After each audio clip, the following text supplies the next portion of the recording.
India में ये है कि 1970 तक तो इंडिया के बारे में ये कहा जाता था कि इकोनॉमिक पॉलिटिकल स्टेबिलिटी तो है, कांग्रेस की हुकूमत कर रही थी, one after the other they were winning the elections, one party rule था एक किस्म का।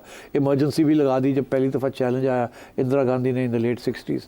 तो मगर जब वहाँ का जो इकोनॉमिक ग्रोथ थी वो 2% से ऊपर नहीं थी, इसलिए वो उनको कहा जाता है Hindu rate of growth.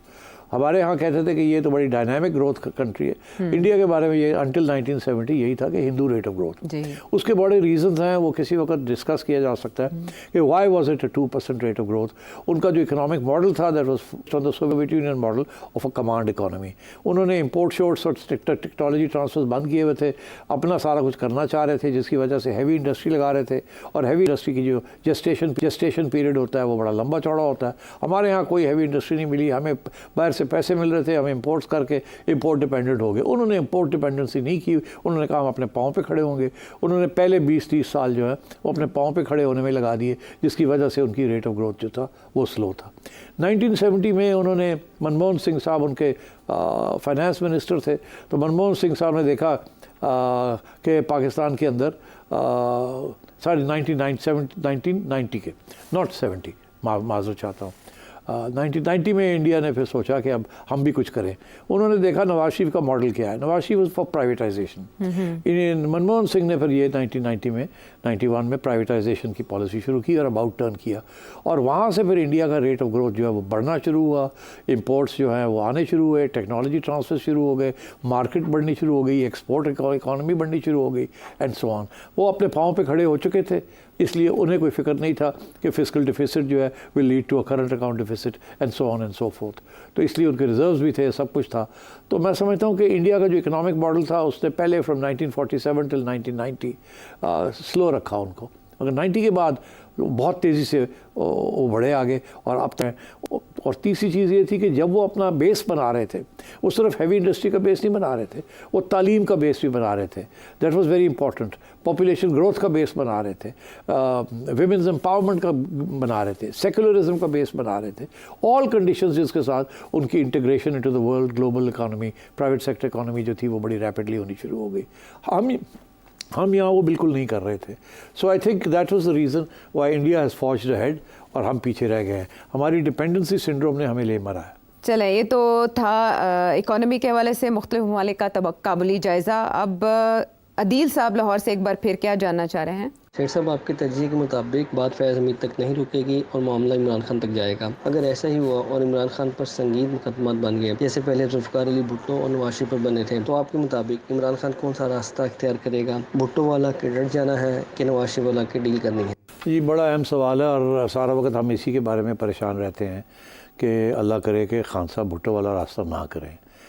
Khan साहब अटैक करते हैं, फिर आर्मी चीफ़ को भी अटैक करते हैं, बाय नेम अटैक करते हैं। मेरा नहीं ख्याल this is a good idea. I don't think he should be doing this.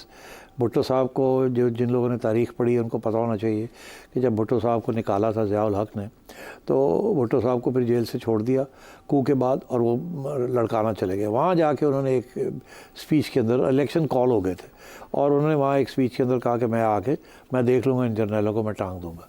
वो फिर सोच बचार शुरू हो गई GSU में कि ये तो बंदा ठीक नहीं है, इसने तो आके इंतकामी कार्रवाई करनी है, so we have to do something and I think that change the course of Pakistan history.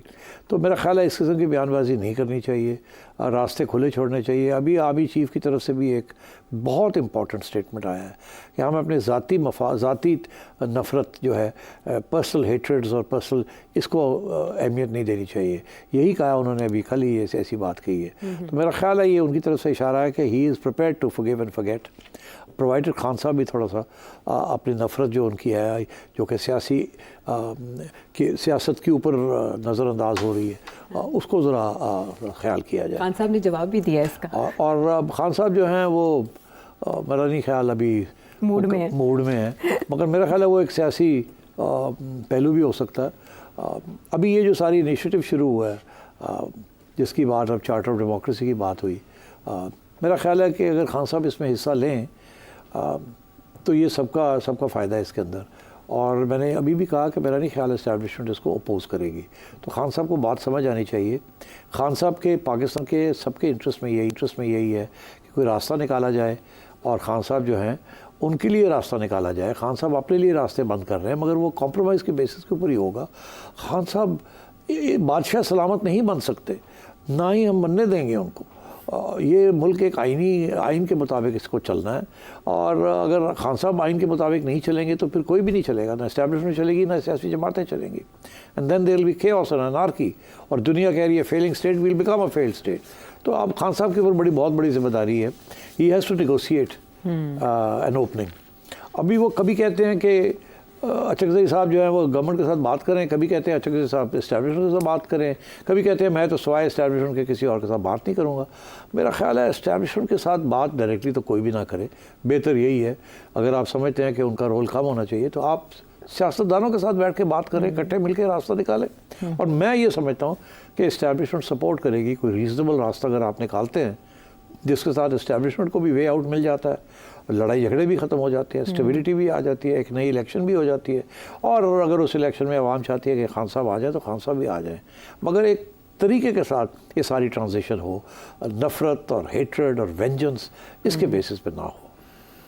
ठीक है, मशवरा उनका अच्छा है तो सोचेंगे। बड़ी अच्छी प्यारी बातें, और दूरियां कम करने के लिए, नफ़रतें कम करने के लिए आर्मी चीफ की तरफ से एक बयान आया तो इमरान खान साहब ने भी कहा कि वो तो आपकी ज़िम्मेदारी है नफ़रतें कम करना, लेकिन मोदबाना तौर पर उन्होंने ये बात कही है। तो उम्मीद करते हैं, अच्छी उम्मीद